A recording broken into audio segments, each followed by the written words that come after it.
다름이 아니라 혹시 최성훈 선교사님한테도 주소가 선교사님이 그냥 마음 편하게 하라고 연결하지 말래. 알겠습니다. 먼저 전에 있던 것들을 돌아보기 전에 먼저 근대와 현대에 대해 먼저 들어가고 나서 전체를 한번 돌아보도록 하겠습니다. 자, 근대와 현대는 17세기부터 20세기입니다.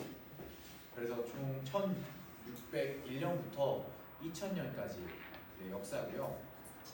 이제 적을 게 있을 것 같습니다. 혹시 적는 칸이 다 비어져 있나요? 정칸이? 네. 쉼표? 키워드는 계몽주의, 이성과 진보, 낭만주의, 경건주의, 엄청 많습니다. 각성운동, 근본주의, 상대주의, 다원주의 이렇게 있습니다. 제가 파일을 아마 보내드린 걸로 알고 있습니다. 승원 가지장님 받으셨죠? 그 파일. 네, 그쪽에도 아마 빈칸으로 되어 있을 것 같아요. 그래서 그걸 채워 넣어주시면 됩니다. 다시 한번 불러드릴게요. 계몽주의, 이성과 진보, 낭만주의, 경건주의, 각성운동, 근본주의, 상대주의, 다원주의. 이게 근대와 현대가 조금 나누다기보다는 흐름이 순간적으로 쑥 이어지면서 같이 흘러가게 됩니다. 그래서 좀 키워드가 많습니다.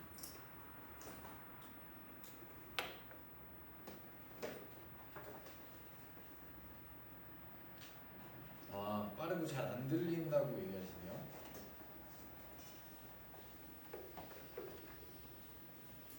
그럼 키워드만 적어볼까요?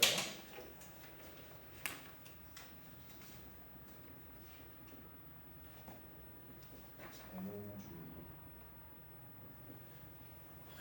칠판이 보일까 하면 안 보이네. 천천히.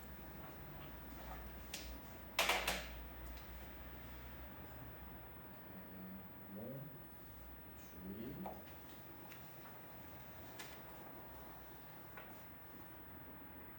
이성과 진보, 낭만주의, 경건주의, 각성운동, 근본주의, 상대주의, 다원주의.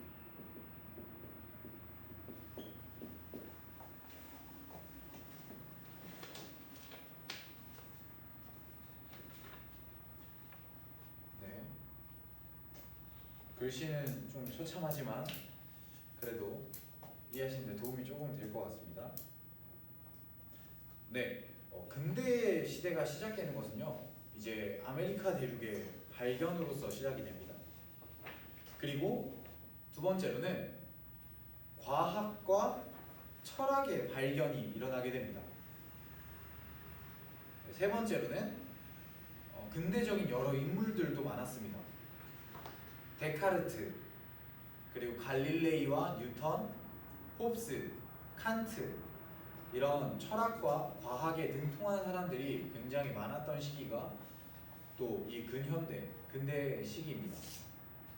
그래서 새로운 패러다임, 근대의 자극이 1차적으로 신학과 교회 내부로부터가 아니라 외부로부터 여러 가지 이런 자극들이 주어지게 됩니다. 두 번째는 유럽의 새로운 정치의 상황이 다가오게 됩니다. 로마 가톨릭을 계속해서 대변하고 보필해주고 있던 스페인의 패권이 붕괴가 됩니다.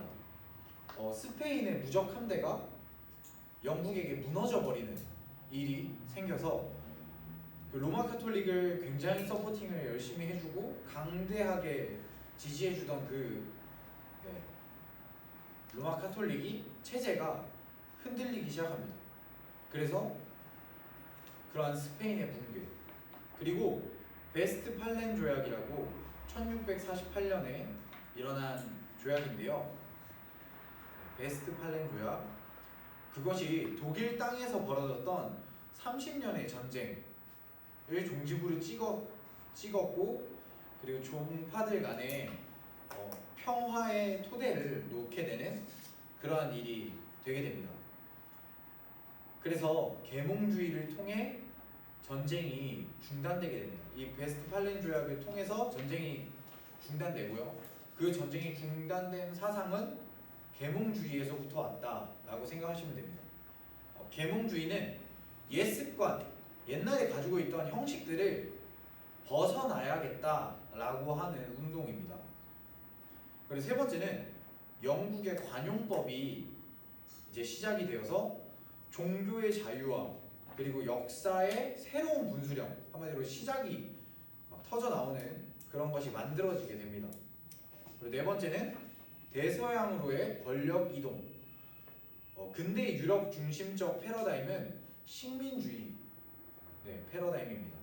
그래서 원래는 지중해가 영국부터 해서 여러 가지 관심들이 지중해 근처에 있는 나라들이 굉장히 관심이 있고 그쪽으로 중심으로 이동을 했다면, 이 이후로는 대서양 쪽으로 더 시선이 쏠리고 사람들, 그런 나라들의 관심이 쏠리게 됩니다. 그리고 유럽의 패권을 차지하기 위해서 국가들 간의 전쟁이 굉장히 치열하게 이루어지고요. 토마스 홉스와 루이 14세, 또 프랑스의 왕입니다. 황제죠. 그리고 중앙 집권적 국가와 절대 군주제를 통해서 국수주의와 제국주의를 통해 정치를 하게 되는 또 일들이 있습니다. 뭐 국수주의라고 하면 먹는 국수, 제로선 부사님 아주 빠른 답변으로 국수주의 하자마자 국수를 드셨는데, 그게 아니라 나라의 이득을 최우선적으로 생각하는 사상을 얘기합니다. 그래서 그 국수주의와 제국주의 그리고 절대 군주제 자체는 그 나라와 나라에 있는 왕들을 최우선적으로 생각하게 되고 짐이 곧 국가다라는 이야기가 나오는 때가 이때입니다.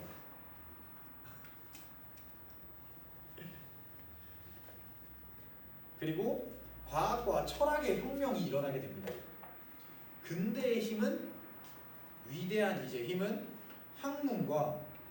학문이다라는 이러한 혁명이 일어나게 되고요. 그 학문은 이제 시선과 사고, 논리 이런 것들이 되고, 또 이러한 학문을 더욱 높게 하는 것들이 계몽주의의 생각입니다. 그래서 두 가지가 굉장히 활발하게 발전이 되는데요. 그게 바로 자연과학과 철학입니다. 자연과학의 혁명은 두 가지가 나오는데요. 첫 번째는 갈릴레이와 뉴턴을 통해 자연과학이라는 영역이 새롭게 생각이 되고 더욱 큰 영역으로서 생각을 해볼 수 있게 됩니다. 과학적으로도 굉장히 증명을 해냈고요. 그리고 교회의 대응이 오히려 그러한 종교와 과학의 싸움으로 번지게 됩니다. 교회 대응은 종교 재판으로 이루어졌는데요. 특히 로마 카톨릭 쪽에서 과학을 상대로 종교로 재판을 해버리는 일들이 일어나게 됩니다. 그래서 과학과 자연과학과 또 이 종교 간의 또 다툼이 일어나게 되면서, 이런 분쟁이 일어나게 되면 더 그것들이 공부가 되고 더 발전이 되어버립니다. 왜냐하면 서로를 반박하고 또 알아가 봐야 되기 때문에 굉장한 또 시너지가 있었습니다. 그리고 철학의 혁명이 있습니다. 두 철학자가 있는데요. 르네 데카르트와 임마누엘 칸트입니다.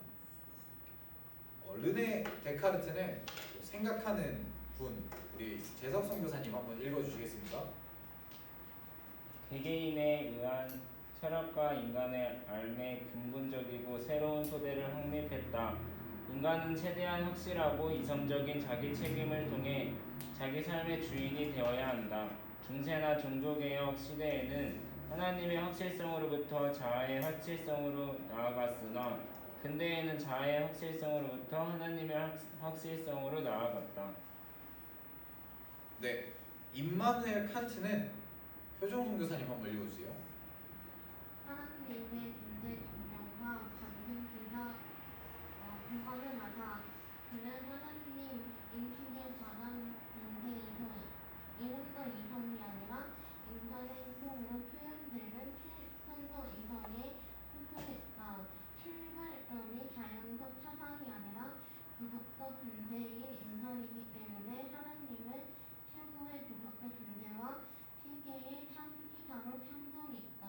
네, 그러한 철학들이 계속해서 나오게 됩니다. 이것들은 다 근대에 있는 계속 일들과 문화들을 얘기하고 있습니다. 그리고 네 번째는 신학과 문화의 혁명이 일어나게 됩니다. 1번부터 5번까지 이세희 선교사님 한번 읽어주시겠습니까? 이성과 진보에 대한 새로운 신앙, 신앙에 대한 이성의 우위, 신학에 대한 철학의 우위, 은총보다 자연의 우선성, 교회화보다 세속화, 진보에 대한 엄청난 낙관주의적 신앙, 진보 의식에 입각한 새로운 세계관 진화론. 네, 이성과 진보에 대한 새로운 신앙과 또 새로운 사고들이 생긴 겁니다. 그리고 신앙에 대해서도 이성이 우위점을 갖게 되고요. 신학에 대해서도 오히려 철학이 더 높은 가치로 보게 되고, 은총보다는 자연의 우선성, 한마디로 창조의 질서가 우선시 돼야 된다 라고 얘기를 해서 그런 하나님의 은총보다는 이미 자연 가운데 있는 그런 것들에 초점을 먼저 보기 시작하고요. 그리고 교회화보다는 세속화를 통해 교회보다는 이제 세상의 주도권이 더 높아지게 됩니다. 그리고 진보에 대한 엄청난 낙관주의 때문에 새로운 세계관인 진화론이 나오게 됩니다. 이 진화론은 거의 200년 정도 되었던 가치였는데 이 근대 시기 때 부상하여 그때부터 계속해서 좀 논의가 되고 이야기가 나오는 그런 이야기가 됐습니다. 파란 글씨 한번 읽어보겠습니다. 중세 로마 가톨릭 패러다임에서는 최고 권위가 교회와 교황이었고 종교 개혁적 패러다임에서는 성서, 하나님의 말씀이었습니다. 그런데 근대적 패러다임에서는 인간의 이성이 최고의 권위가 되어버립니다. 지금까지는 그래도 성서, 성경의 법칙과 제도, 이런 말씀들이 가장 우선시되었던 것들이 지금까지의 사상들과 생각이었습니다. 그런데 종교 개혁 때부터 사람들의 생각이 점점 커지기 시작하더니 지금 근대에 와서는 과학과 여러 가지 증명할 수 있는 것들이 나오면서 인간의 이성으로 이해가 안 되는 것들은 오히려 낮은 증명하지 못하는 거짓이 되어버리는 그런 시대가 점점 된 것입니다. 그리고 종교들에 대한 관용입니다. 그리스도교의 상대화가 유럽에서 이루어지게 됩니다. 1번부터 3번 있는데 오태인 가지장님 읽어주세요. 새로운 나라, 문화, 종교의 발견으로 유럽적으로 만들어진 그리스도교의 상대성이 뚜렷이 드러났다. 그리스도교의 각가지 종파뿐 아니라 온갖 종교에 대해서도 관용을 말하기 시작했다. 인권 목록 앞부분에 양심의 자유, 신앙의 고백과 실천의 자유가 자리 잡게 되었다. 3번 같은 경우는 미국의 독립선언문에서 이렇게 얘기를 했습니다. 그만큼 이제 종교라는 자체가 사람들이 인식하고 생각하는 범위가 되었고, 그래서 여러 가지 주장하는 종교들을 다 인정해 권한이 많아졌음을 말해주는 이 말입니다. 그리고 신학이 계몽주의의 형식을 띠게 됩니다. 계몽주의는 뭐라고 했죠? 전의 것에서부터 똑똑해지려고 하는 거. 계몽주의는 과거에 있던 그런 틀, 기존에 있던 그런 제도들을 깨서 새로운 제도로 이제 넘어가고 싶어하는 그런 사상인데요. 신학에서도 이제는 계몽주의가 나타나게 됩니다. 그래서 과거에 갇혀있던 신학의 생각들이 아니라 이제 인간이면 누구나 타고난다는 신의식과 선천적 도덕률을 자명한 전제로 삼게 되고요. 그리고 의지의 자유와 영혼의 불멸성을 강조했습니다. 그리고 성서를 역사적 그리고 비판적으로 분석하기 시작했습니다. 그래서 나온 책들이 모세오경의 편집설, 리하르트 시몬의 책이고요. 그리고 역사적 예수라는 알베르트 슈바이처의 책도 있습니다. 그리고 성서 본문을 교의와 관계없이 그 자체로부터 이해하고자 시도했습니다. 교의라는 것은 교리입니다. 교리. 그래서 말씀을 그 자체적으로 이해하고 어떻게 말씀하시는지를 보고자 생각한 것이 이 근대 시대의 또 다른 시선입니다. 그리고 근대 시대의 두 번째 이제 경건주의가 나오게 됩니다. 사실 경건주의는 처음 불릴 때는 비꼬는 걸로서 이제 불렀던 이름입니다. 왜냐하면 지키고 보존하고 경건하게 살기 위해 여러 가지를 하던 자들에게 오히려 비꼬는 말들로 했던 말이 경건주의입니다. 16세기에서 17세기로 넘어가던 시기부터 개신교 교회들과 신학들의 교조적, 제도적, 경직화에 맞서서 새로운 신심 운동들이 일어났습니다. 교조적은 이제 교리와 신조입니다. 그리고 두 번째는 필립 야콥 슈페너라는 사람이 이제 성경 공부에 중요한 이제 역할을 하게 된 인물인데요.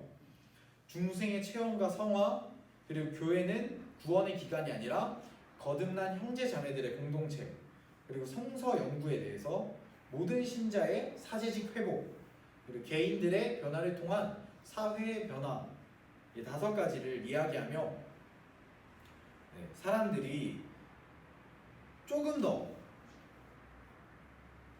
그러니까 개개인의 신앙의 역할이 중요하다는 걸 얘기해 줬고요. 그리고 세 번째는 아우구스트 헤르만 프랑케는 슈페너의 제자로서 할레 대학을 나온 사람이었고요. 그리고 진첸도르프 이 사람도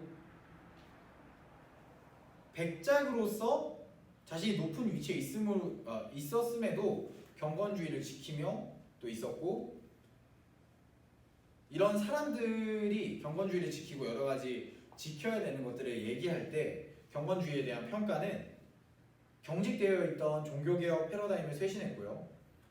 전통적인 성서적 표상들과 그리스도적 내용을 생생히 보존하게 됐습니다. 그리고 자연과학적, 철학적 세계상 그리고 모든 새로운 근대적 해석을 거부하게 됩니다. 좋은 의미로는 또 말씀에 집중하고 하나님에게 집중할 수 있는 또 시간일 수도 있지만 또 어찌 보면 또 너무나 극단적으로 가서 그러한 새로운 해석 자체를 거부해버리는 또 안 좋은 방향성으로도 보였다고 보입니다.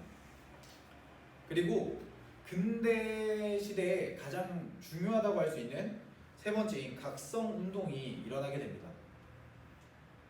경건주의와 여러모로 깊은 관련이 있는데요. 경건주의는 계속 나와서 혹시 경건주의가 뭔지 아시나요?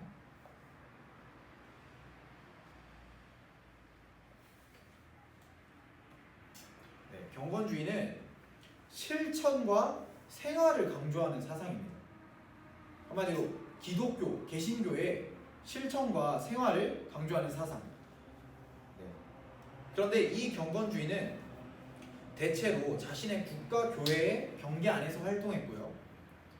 그래서 각성운동은 흔히 평신도 설교자들의 주도 아래 지역, 종파, 교파의 경계를 넘어 퍼져나갔습니다.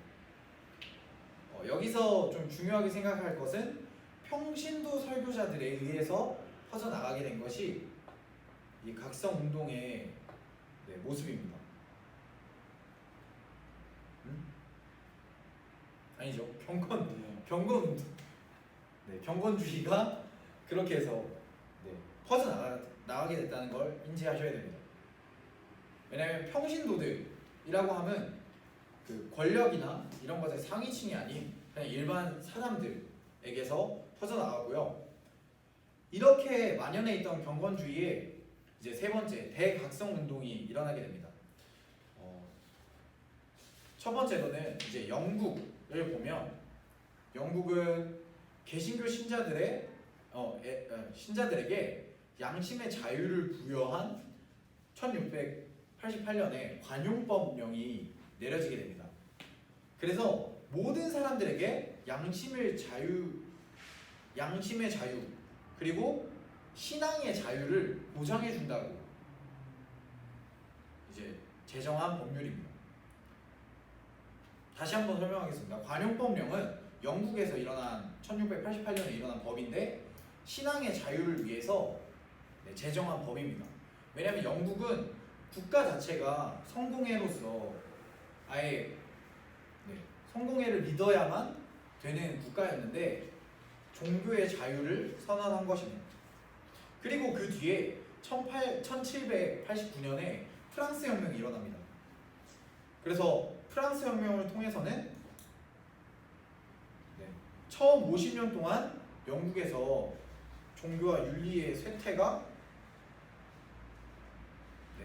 다시 얘기하면 그렇게 관용법령과 프랑스 혁명이 일어나므로 종교 그리고 윤리 이러한 사상들의 쇠퇴가 말할 수 없을 정도로 크게 일어나게 되고요. 왜냐하면 종교의 자유가 일어나다 보니 사람들이 원래 얽매여 있던 그런 생활 습관에서 벗어나 더 큰 욕구로서 움직이게 되고 사람들이 여러 가지 자유롭고 개인적인 움직임들을 확립하고 움직여지게 됩니다. 그리고 두 번째, 존 웨슬리라는 사람은 감리교의 창시자라고 불리는데요. 세계가 나의 교부다라고 얘기를 하며 전 세계에 이제는 복음을 전하기 위해 움직이는 일을 했습니다. 그 앞에서 얘기했듯이 지역, 나라 안에만 국한되어 있던 종교들을 다른 세계로도 보게 된 겁니다. 또 존 휘필드 같은 사람은 조직을 만들지 않고 다른 나누는 조직을 구성하지 않고 모든 곳에 그냥 자유롭게 움직이도록 하기도 했습니다. 영국은 첫 번째로 저희가 봤고요. 두 번째로는 미국입니다. 미국에서는 대각성운동이 일어났는데요. 1차 대각성운동은 조나단 에드워즈를 시작으로 했고요. 개혁주의 신학의 뿌리가 되는 사람입니다. 그리고 2차 대각성운동은 예일 대학의 티모시 드와이트라 그리고 찰스 피니의 주도 아래서 갈수록 강력히 부상하던 합리주의와 자유주의가 야기한 결과들을 배척하는 데 목표를 두었다라고 할 수 있습니다. 자, 그럼 여기서 합리주의와 자유주의가 야기한 결과들이 무엇일까요?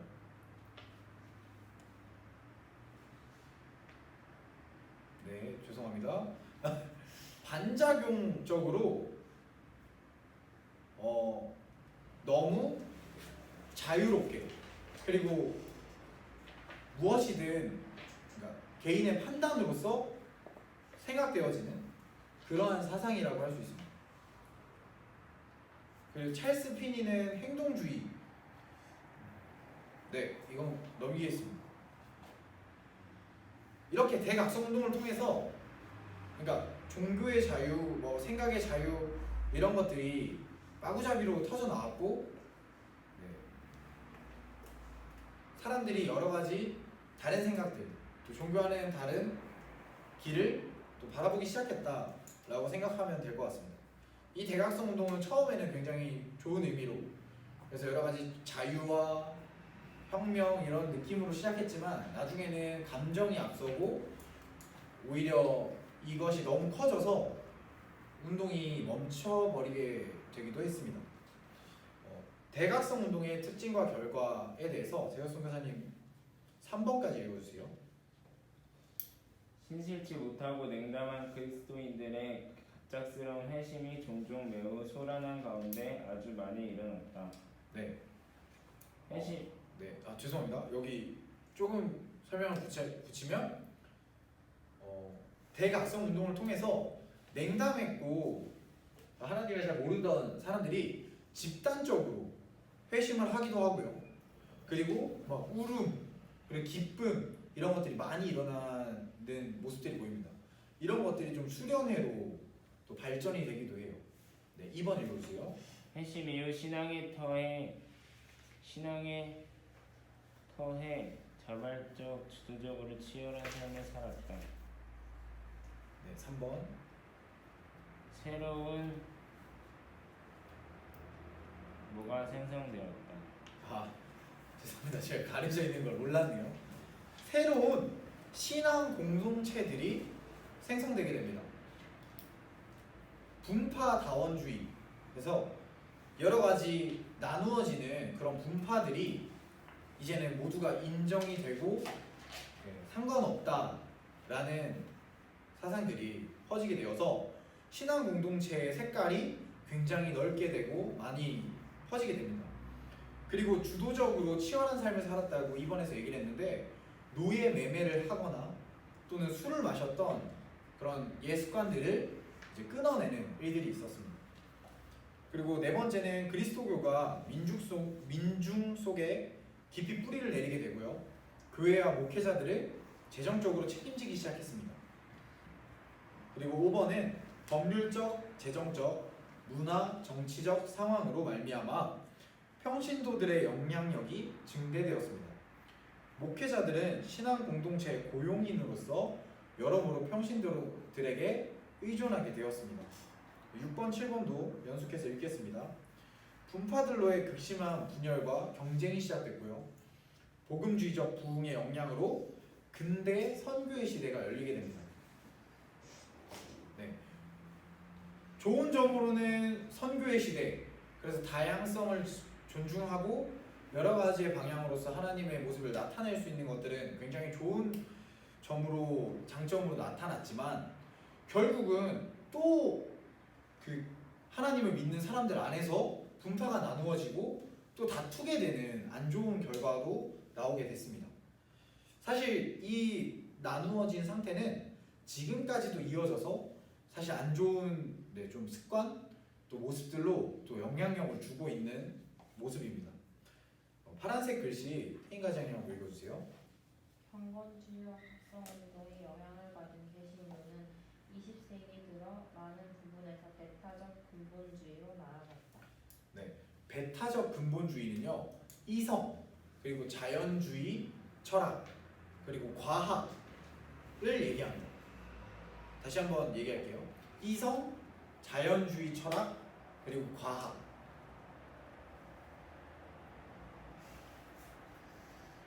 이제는 세상이 먼저 얘기하고 연구했던 것들을 신학과 종교에 같이 접목을 시켜서 생각을 해보고 연구를 하기 시작한 게 20세기에 들어서 드디어 시작을 했습니다.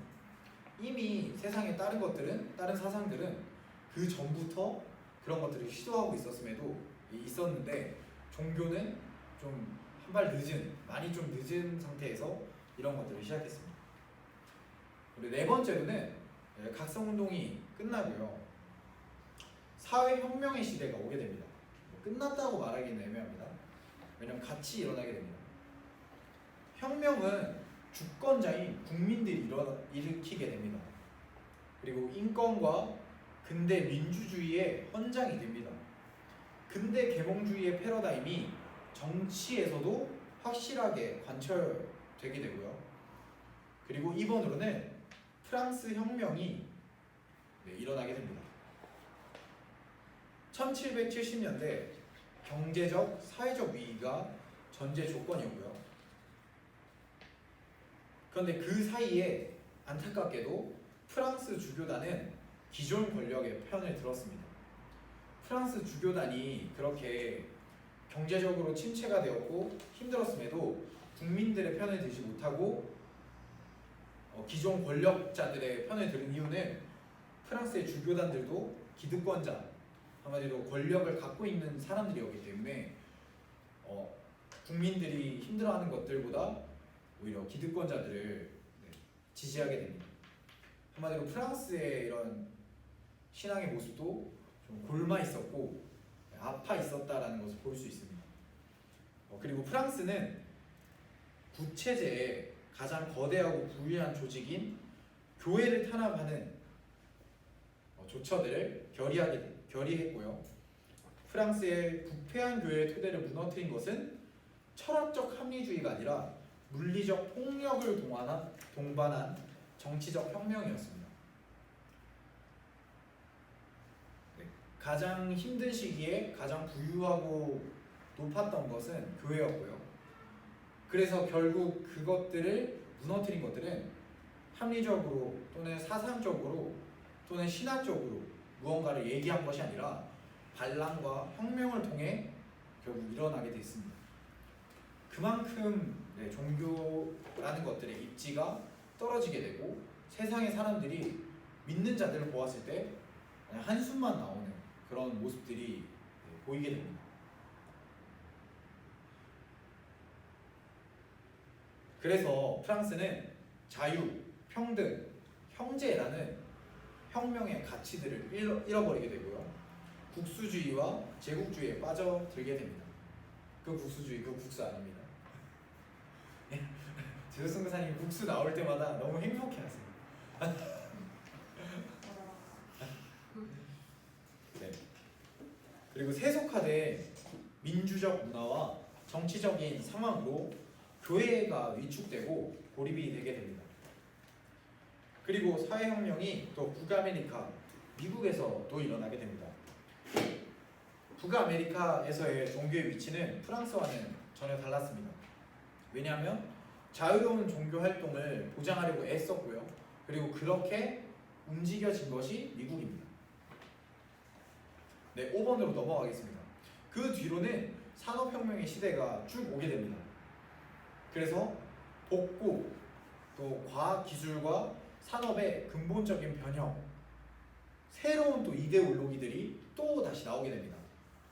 지금 사실 역사적으로 보면 굉장히 빠른 흐름으로 지금 진행이 되고 있습니다. 복고는 어떤 거죠? 여기 적혀 있습니다. 같이 한번 읽어볼까요? 시작. 예전 패러다임을 복구하려는 시도들이 많이 행해졌다. 네, 예전에 있던 패러다임을 다시 가져와서 그것들을 행동하려는 것들이 산업혁명 시대에 있었고요. 프랑스에서는 계몽주의에 대한 수정으로 낭만주의가 시작되고요. 독일에서는 신경건주의와 더불어 루터교의 신정통주의가 생겨납니다. 그리고 정치적 복고는 인권과 민주주의를 배척하고 오히려 과거로 돌아가 군주들의 통치를 옹호하게 됩니다.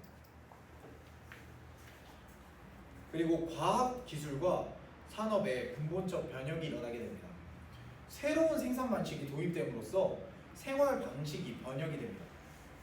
그리고 산업화, 인구 폭발, 그리고 도시화, 자본주의가 이 산업혁명 시대에는 더 확산되게 되고 자리 잡게 됩니다. 그리고 농업 중심의 귀족 사회가 도시 중심의 시민 사회로 대체되는 결과를 낳게 됩니다. 뭐 이건 맞을지 아닐지 모르겠지만 요즘에 인도가 오히려 굉장한 변화를 이런 식으로 가지고 있다고 생각을 합니다. 그리고 새로운 계급의 대립이 일어나게 됩니다. 바로 부르주아의 계급과 시민들, 하위 계급들을 부르는 그 단어는 무엇일까요? 인본층. 프로테라리아입니다.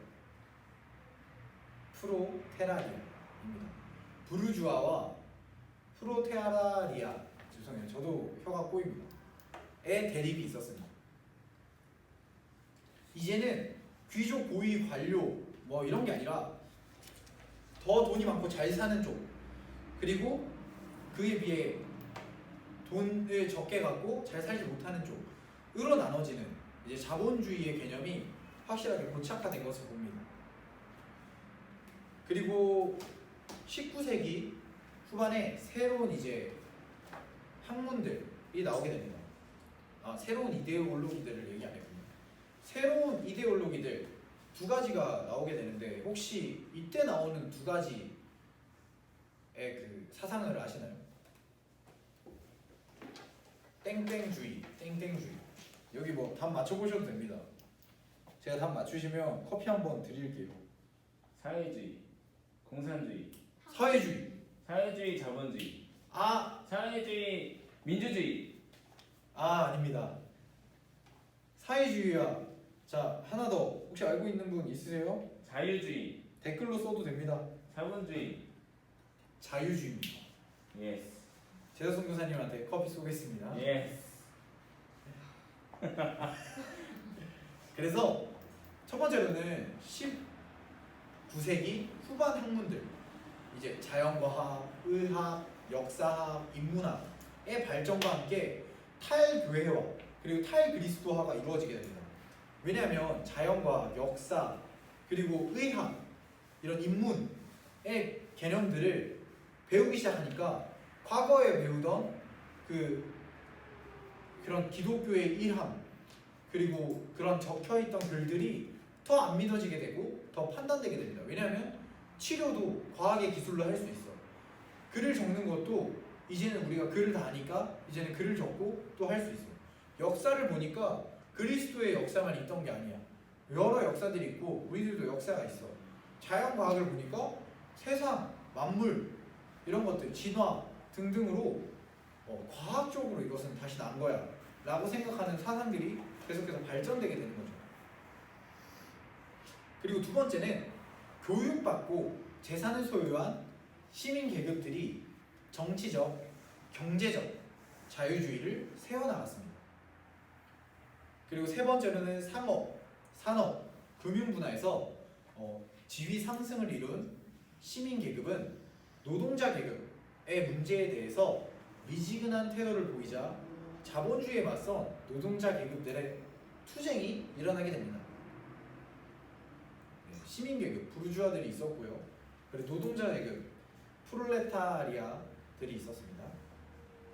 그래서 자유주의의 근본 관심사가 개인의 자유라면 사회주의의 근본 관심사는 사회 정의입니다. 민주주의와 공산주의가 대립하는 것을 좀 생각해 볼 수 있고요. 그리고 사회주의와 자본주의가 또 다른 대립의 구도를 보는 것을 또 생각해 볼 수 있습니다. 그리고 네 번째는 또 산업혁명 시대의 교회에 대해서 또 얘기를 하자면 교회 생활, 신앙, 개인적인 신심도 그리고 총체적으로 이런 것들이 모두 다 변화하게 됩니다. 그리고 복음 선포와 사회 활동이 더 교회에서 많아지게 되고요. 교회당과 학교가 설립됩니다. 그리고 교회 단체들의 설립이 일어나서 선교, 구제, 교육, 협회 등등 각 분야마다 또 교회 단체들이 설립이 되게 되고요. 사회주의와의 결부된 무신론과 대결하기도 됩니다. 그리고 종교가 세속화가 되고요. 개인주의와 다원화가 이루어지게 됩니다. 사실 이 부분은 굉장히 슬픈 부분이라고 할 수 있습니다. 이 세속화, 개인주의와 다원화 이 부분들이 지금까지도 문제가 계속되고 있습니다. 여섯 번째, 근대 정신에 터한 신학 프리드리히 슐라이어 마허라는 사람인데요. 이 사람은 이제 자유주의 신학의 아버지라고 불리고요. 근대 신학의 아버지라고도 불립니다. 왜냐하면 그 전까지는 산업혁명과 여러 르네상스 시대들을 거치면서 사람들의 생각이 너무나 다양해지고 폭이 넓어져서 신학이 이제는 정립이 안 되고 정리가 잘 안 되는 시기에 이 사람이 총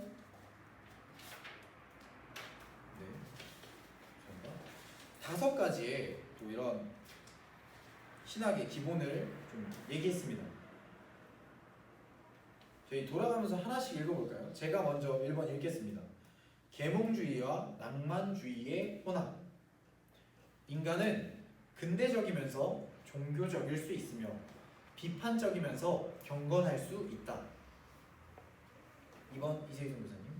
인간의 절대적 의존의 감정. 종교의 본질은 사유도 행위도 아니고 직감과 감정이다. 종교는 어디까지나 실존과 감정의 문제이다. 3번 유정순 교사님. 유일하게 구원을 가져다 주는 신학 정성면을 실패하지 않는다. 슐러이어 마어는 신학의 무무와 무무를 깨했다. 신학의 출발점을 인간의 주체와 자기 체험으로 삼았다. 성서와 신학을 지나치게 자의적으로 해석할 수 있는 위험성이 있다. 네. 오히려 우리한테는 조금 익숙한 사고들일 수도 있습니다. 왜냐하면 이 사고들을 바탕으로 근대 신학이 다시 한번 세워지고 우리들이 지금 또 생각하고 있으니까요. 4번에 신학의 인간학화와 주관주의화를 꾀했다. 인간학화와 주관주의화를 꾀했다. 슐라이어 마오라는 사람이 이렇게 했구나 정도를 알면 될 것 같습니다. 그래서 오늘날 종교학과 신학에서 인격적인 체험을 자주 언급하게 된 것은 슐라이어 마허의 역량입니다. 자유주의의 특징은 이것은 저희가 앞에서 자유주의를 계속 얘기했기 때문에 계몽주의 그리고 낭만주의의 결합입니다. 한마디로 계몽주의는 이상적으로 이제 계몽주의, 그래서 옛 것을 탈피하자라는 생각이고요.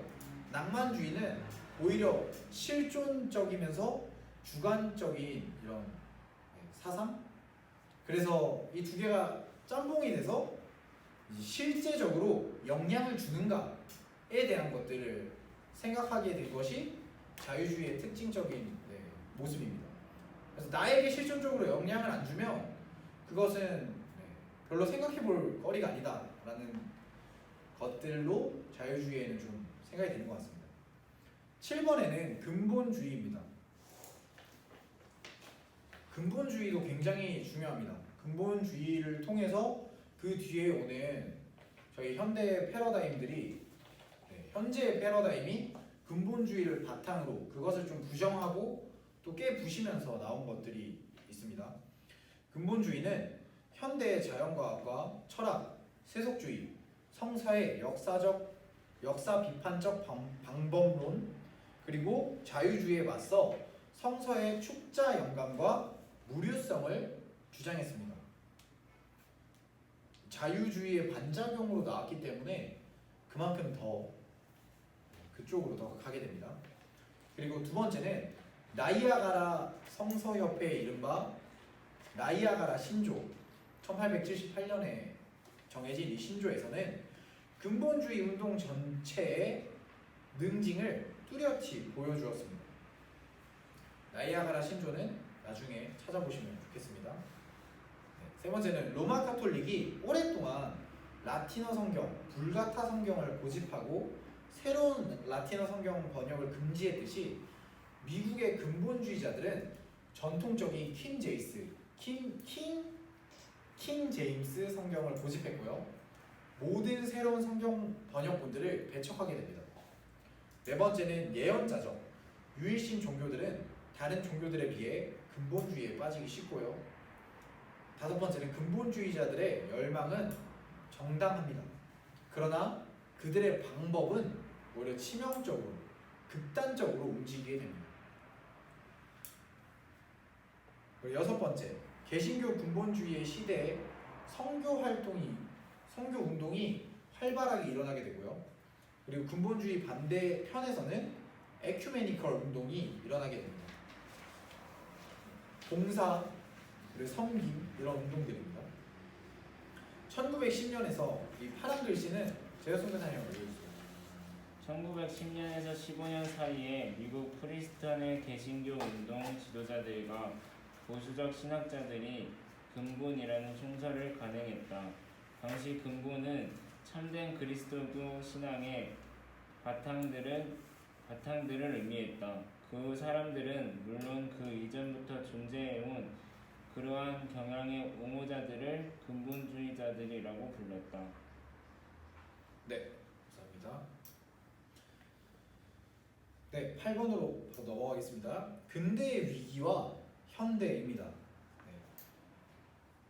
그렇게 근대식의 위기가 찾아오게 되고 현대라는 또 그 다음 시대로 넘어오게 됩니다.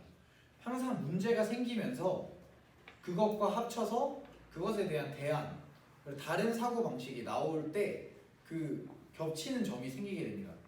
그럼 그때 우리는 빠르게 또 다음 사상을 잘 생각할 수 있는 좀 열린 마음을 잘 갖고 있어야 된다고 생각합니다. 근대의 위기는 이제 1, 2차 세계대전이 벌어지게 됩니다. 인류에 대한 전대미문적인 실존적 위협을 초래했고요. 근대의 중심 가치인 이성, 진보, 국가에 대한 비판적 물음을 갖게 됩니다. 그래서 이 세계대전을 통해서 칼바르트라는 신학자는 자유주의에서 신전통주의로 바뀌게 되는, 움직이게 되는 그런 모습을 볼 수 있습니다. 그리고 또 이율배반적인 결과들이 있습니다. 학문의 진보는 있었지만 도덕이 퇴보가 됐고요. 경제 성장과 생태계가 문제가 오게 됩니다. 그리고 자유주의와 사회주의가 계속해서 있는 모습을 보이고 민주주의와 인간과 집단들의 권력력이 더욱 커져서 오히려 정치, 사회, 문화 전체적으로 점점 하락세를 타게 되고 자연환경까지도 그 산업화해 때문에 점점 무너지기 시작하니까 모든 것들이 무너지고 고장나게 되는 것입니다.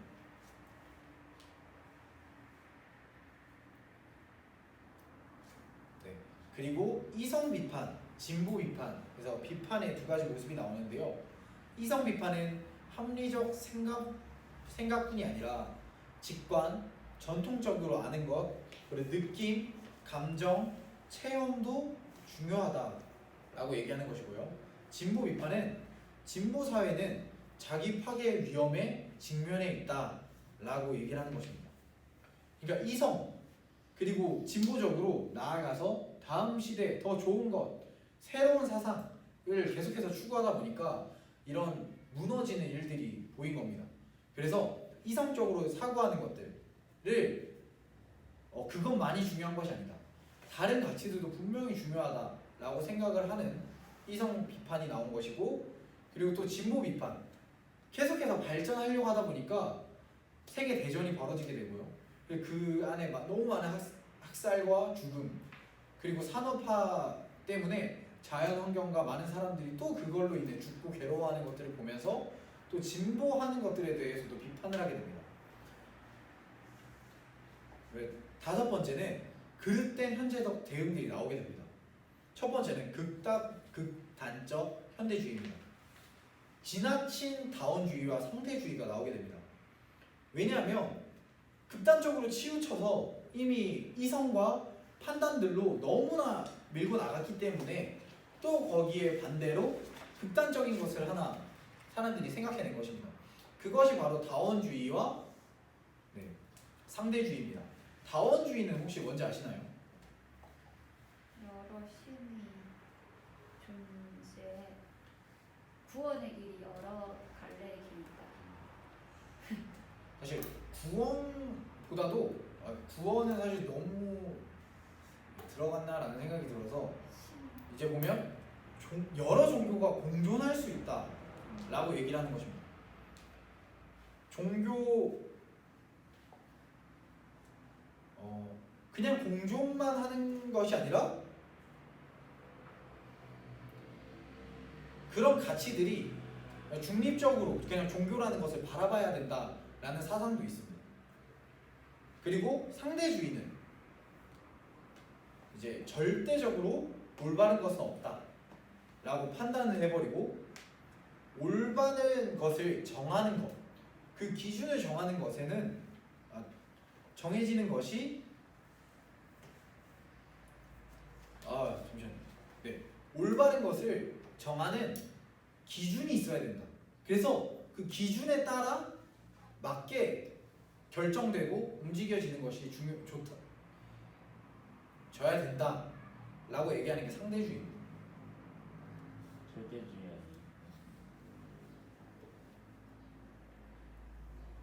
아니, 그러니까 절대적인 게 없다라는 처음에 생각으로 그래서 이 절대적인 가치를 이제 우리가 생각하고 결정하려면 가치 어느 정도의 이 기준을 맞춰야 되나? 둬서 이것에 따라서 상대적으로 결정해야 된다라고 얘기해요. 그러니까 상대적으로 비교를 하고 생각을 해서.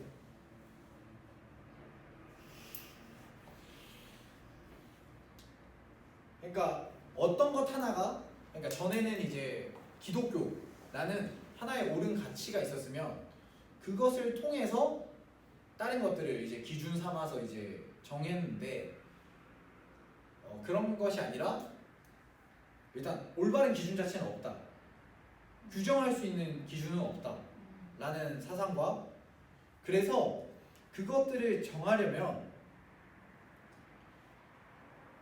기준을 다른 모든 것들을 대볼 수 있는 기준으로 잡아서 상대적으로 비교를 해서 생각을 하자라는 게 상대주의인데 다들 표정을 봐서는 어떤 분들은 어느 정도는 이해한 것 같고 어느 분들은 좀 네, 다원주의와 상대주의. 지나친 다원주의와 상대주의. 네. 그래서 이제 나온 문제들이 전통주의. 아무거나 인정하게 되고 아무거나 생각하게 돼버린 거예요. 네. 기독교라는 확실한 진리가 있음에도 이젠 이 진리가 진리로 생각되지 않고 사람들 안에서는 그냥 판단의 대상 중에 하나가 돼버리고 종교의 하나가 돼버린 게 더 이곳에서 더 확실해졌고 그러다 보니 다원주의와 이런 상대주의가 만연해 있는 가운데 우리 기독교는 진리는 하나님이다, 진리는 말씀이다 라고 얘기를 해서 상대주의에도 맞지 않고요. 거기다가 다른 종교는 인정하지 않습니다. 왜냐하면 하나님만이 신이시기 때문에 다원주의와도 맞지 않아서 현대적인 패러다임에 계속해서 부딪힘을 받는 것이 저희 종교, 기독교, 개신교, 그리스도교라고 할 수 있죠. 그리고 극단적인 전통주의가 나타나면서 근본주의론자들이 많아지게 됩니다. 근본주의가 생기게 됩니다.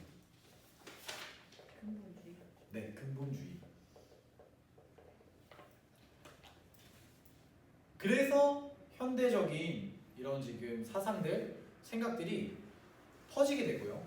사실 지금도 이러한 것들은 다 섞여져 있습니다. 이렇게 되면 현대가 끝납니다. 현대 사상들은 사실 이걸로 끝이 나게 되고 계속해서 지금은 토론이 되어지고 논의가 되어지고 논란이 되어지는 상황 가운데 있습니다. 그리고 그 뒤로 지금의 시대를 혹시 뭐라고 말하죠? 맞아요. 포스트 모더니즘.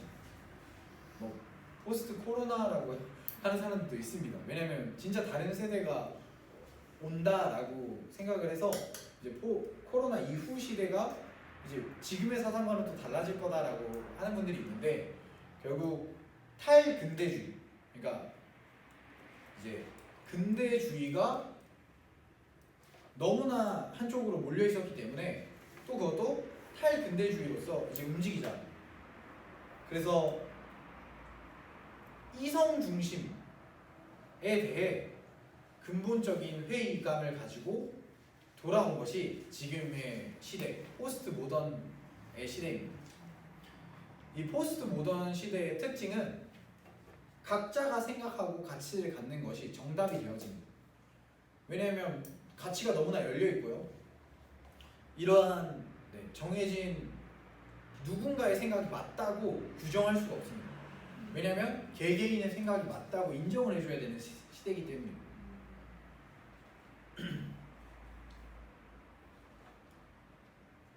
일단은 다음으로 넘어가겠습니다. 그리스도의 본질 그리고 중심에 대한 물음을 함께 해보려고 합니다.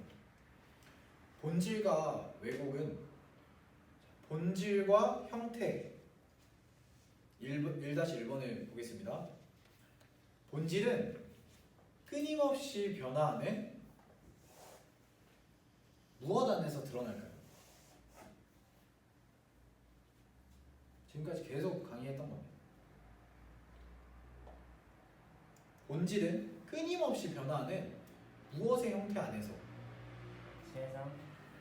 세상 아닙니다. 흐름, 변화, 시대 이런 것들이 계속 나오는 것들이 개인의 신앙? 어렵게 하지 않겠습니다. 역사적 역사적 형태 안에서 드러나게 됩니다. 역사적 형태에서 드러나는 네. 혹시 여기 이과 있으십니까? 이과? 아리스토텔레스가 얘기했던 아니 어려운 거 안 합니다. 원자에 대해 지금은 원자는 최소 단위다 라는 주장을 아리스토텔레스가 했습니다. 그러나 지금 어떻게 바뀌었죠? 더 작은 것들도 발견했어요. 맞아. 진짜. 뭐 전자 그리고 그거보다도 더 작은 것들이 있다라고 밝혀지게 됩니다. 그러니까 본질이라고 우리가 생각했던 것들이 역사적 형태가 계속해서 변화하면서 바뀔 수도 있다라는 겁니다. 그리고 본질과 왜곡, 본질은 왜곡 안에서 발생하게 됩니다. 무슨 뜻이냐면요, 왜곡이 일어나기 때문에 그 사이에 본질을 찾을 수 있는 겁니다. 무언가 왜곡이 있고 무언가 다름을 생각했을 때 더 본질에 맞게 더 가까이 움직이고 생각할 수 있게 됩니다. 그리고 세 번째는 그리스도교의 본질과 역사입니다. 그리스도교는 자연 종교가 아닙니다. 역사적 종교입니다.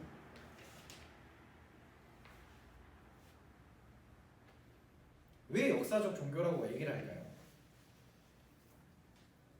역사의 흐름 안에 있는 사실들이 있기 때문에. 맞습니다. 이제 그걸 조금 더 크게 얘기를 하면 우리 기독교는 시작과 끝이 있습니다. 시작이라는 창조의 시작과 결국 하나님께로 가는 끝이 있습니다. 그리고 네 번째, 예수 그리스도 없이는 그리스도교가 없다. 그리스도교의 본질이 무엇이죠? 그렇다면 뭐 없이는 그리스도가 없다고요? 예수 그리스도 없이는 그리스도교도 없다. 그러면 무엇이 본질이라고 얘기하는 걸까요? 근본. 우리 안에서? 그리스도교 안에서. 그리스도. 맞아요. 예수 그리스도가 우리의 본질이자 근본이다 라는 것들을 생각하면서 유연하게 생각할 수 있었으면 좋겠습니다. 조금 있다가 그 중단기 시대부터 지금까지를 한번 쭉 그냥 훑는 시간을 가질 겁니다. 그런데 그때 볼 수 있는 것은 사상들이 한쪽 끝으로 가기 시작할 때, 극단적인 생각으로 갔을 때 그 반대되는 사상이 나와서 그 다음 시대가 열리게 되고요. 패러다임의 변화가 일어나게 됩니다. 그런 것들을 볼 수 있어요. 자, 바탕 인물과 근본 동인. 자, 목소리가 좋으신 재수송 교사님 한 번 더 읽겠습니다. 그리스도교 원정들의 공통된 것, 신약 성서에 모아들여진 문헌들은 매우 다양하고 우연히 생겨나기도 했으며 때로는 심지어 서로 상충되기도 한다. 그럼에도 불구하고 신약 성서의 모든 이야기, 비유, 사건, 가르침이 바탕 인물인 예수 그리스도 안에서 묶여진다. 그리스도교 역사를 통해 해주는 것, 그리스도교 고유의 특징을 이루는 것은 어떤 원리가 아니라 살아있는 인물이다. 이 살아있는 인물은 누구죠? 예수. 예수 그리스도입니다. 세 번째는 핵심적인 구성 요소들입니다. 이것은 공동체마다 점검을 해보고 또 생각해보고 이것들이 있는지 없는지를 명확히 또 생각해 봐야 될 것 같습니다. 첫 번째는 한 분, 하나님에 대한 믿음입니다. 이것은 삼위일체를 같이 반영했기 때문에 한 분 하나님이라고 얘기를 합니다. 두 번째는 중심 인물입니다. 십자가에 죽으시고 부활하신 예수 그리스도입니다. 세 번째는 성령의 활동입니다. 네 번째는 신앙 공동체, 그래서 교회가 이루어져 있는지.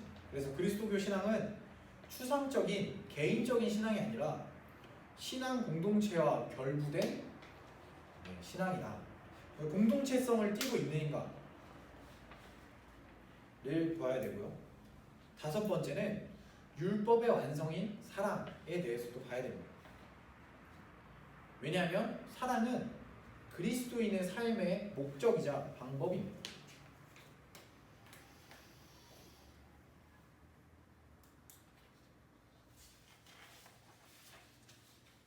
불변하는 신앙의 중심이 있습니다. 그것은 그리스도교의 핵심 신앙 내용은 이제 예수 그리스도이다라는 건가요? 두 번째는 예수는 메시아, 주님, 하나님의 아들이시다라는 이제 신앙 고백이 없이는 신앙, 제가 발음이 센 겁니다, 여러분. 신앙 고백입니다. 신앙 고백 없이는 그리스도 신앙도 그리스도 종교도 없다는 것입니다.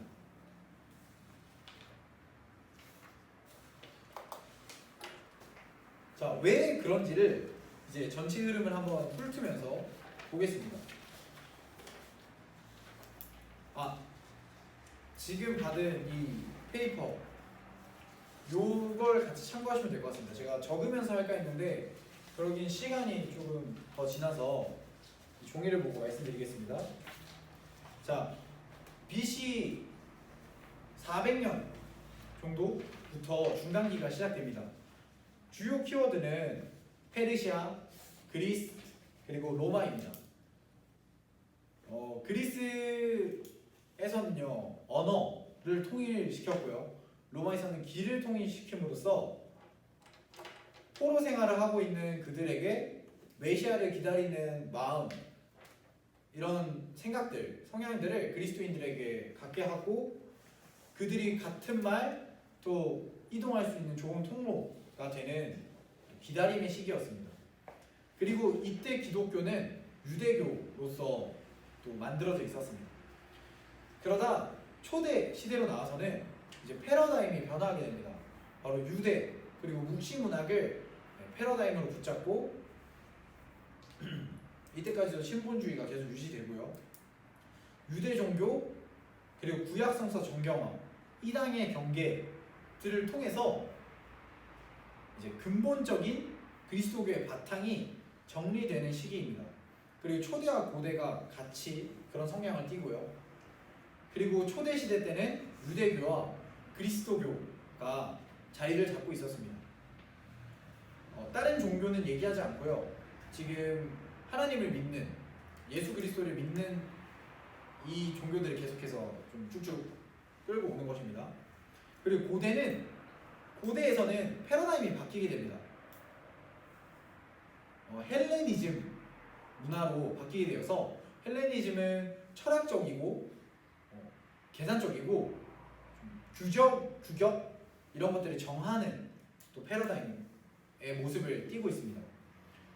교부 시대를 통해서 예수님의 제자에게 배운 사람들이 여러 가지 틀과 공의회를 통해서 네, 그리스도론과 삼위일체론 그리고 신학의 정경화까지도 이루어내는 시기가 고대 시기입니다.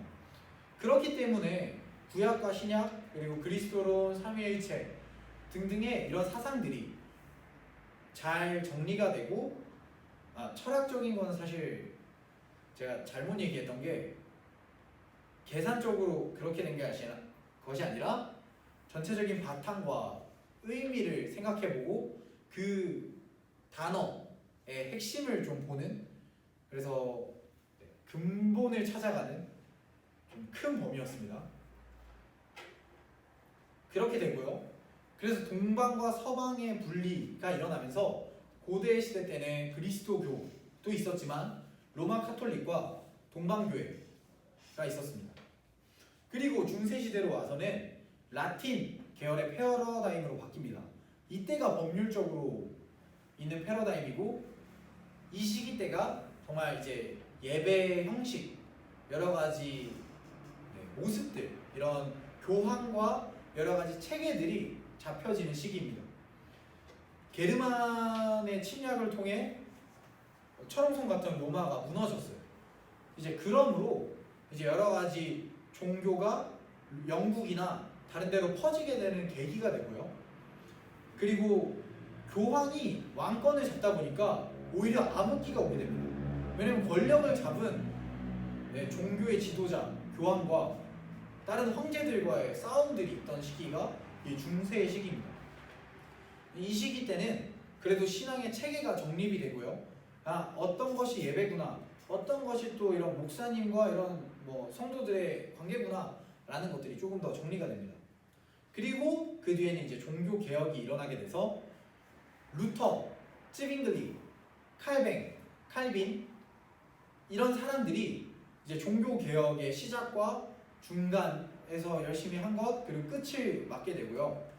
그리고 이때 개신교가 확실하게 자리를 잡게 됩니다. 프로테스탄트라고 해서 부패에 있던 가톨릭, 그래서 가톨릭에서 나와서 개신교로 온 사람들을 뜻합니다. 그래서 그리스도 교회 체계가 다시금 정리가 되고요. 정립이 됐습니다. 그러나 이 시기 때도 여러 가지 분쟁과 여러 가지 고민들, 이단들은 이 고대 때부터 계속해서 있었습니다. 그리고 또 기독교의 흐름을 보면 이때는 그리스도교, 로마 가톨릭, 동방교회 그리고 이슬람이 나오기 시작했고요. 성공회, 왜냐하면 영국으로 분리되면서 종교개혁 그리고 중세 그 사이 시기쯤 이제 영국은 우리 왕이 교황이 되고 종교를 이끌겠다라고 해서 성공회가 나오게 되고 이제 종교개혁 시기 때 청도교가 나와서 청교도들이 나와서 이제 개신교를 더 이루게 됩니다. 그리고 그 뒤에 근대 시대로 가서는 제가 얘기 안 했던 건 종교개혁 시기 때부터는 사람의 이성과 생각, 사상이 점점 강해지기 시작합니다. 그래서 신본주의, 한마디로 신이 통치를 하는 것이다의 생각에서 인본주의의 사상으로 넘어오게 됩니다. 지금 생각이 많이 세진 이 상태에 근대에 계몽주의, 이성과 진보, 그리고 낭만주의, 경건주의, 각성운동을 통해서 옛 습관을 버리려고 하는 파워, 그리고 옛 습관에 더욱 얼매이고 또 말씀에만 전념하려는 사람들, 이렇게 해서 좀 분야들이 점점 다양해집니다. 그리고 각성운동을 통해서 종교의 자유가 인정이 되고요. 기독교뿐만이 아니라 다른 여러 종교들이 인정이 되고 사람들 안에서 막 만들어지게 됩니다. 그리고 그것과 함께 기독교 안에서도 여러 분파들 그리고 여러 분야들로 나누어지게 됩니다. 시선과 생각이 다양하게 바뀌게 되고요. 그리스도교 안에서 이제 많은 교파가 나오게 됩니다. 원래는 그렇지 않고 큰 틀 안에서 여러 가지 분야로 나누어서 사람들이 일을 했다면 이제는 진짜 자신의 색깔에 맞는 형식대로 좀 교회들이 나누어지게 되고 그렇게 됩니다. 그리고 현대와 근대는 또 같은 성향과 기독교의 흐름을 가지는데요. 그래도 현대는 더 강하게 근본주의, 상대주의, 다원주의를 통해 다른 종교나 기독교나 이제는 차이가 없어. 전에는 기독교에서 나누었다면 그거 자체도 막힌 생각이야. 사람의 사고와 생각으로 더 이것들을 분석하고 생각해보자. 그리고 다른 종교가 맞을 수도 있어 라는 생각이 더 강해져서 이런 것들이 더 나오게 됩니다.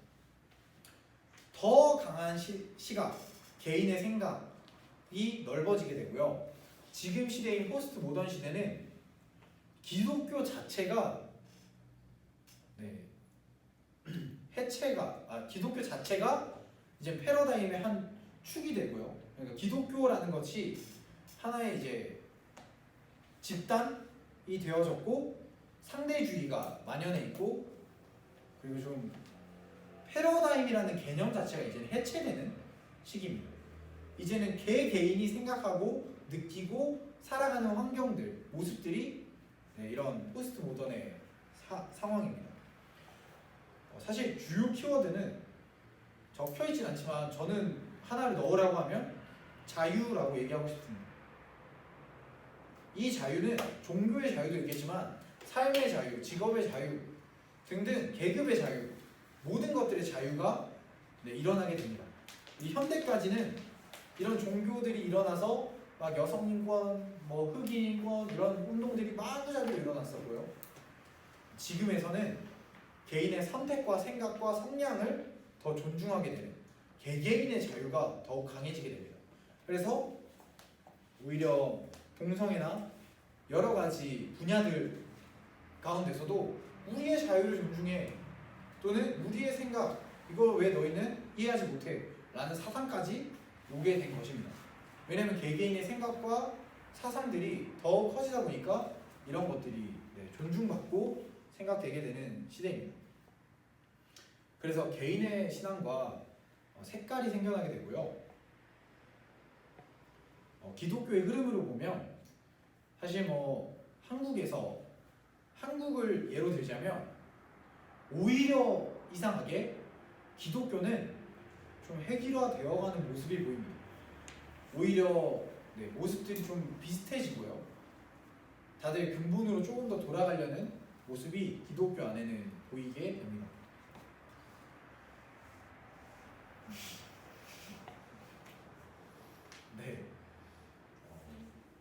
중간기부터 포스트 모던까지 저희가 세계 교회사 또는 이 종교가 어떻게 흘러오게 됐는지를 조금 같이 봤습니다.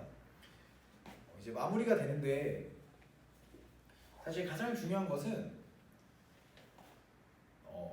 문제와 논란 그리고 사람들의 사고의 변화는 정말 끊임없이 이루어지고요.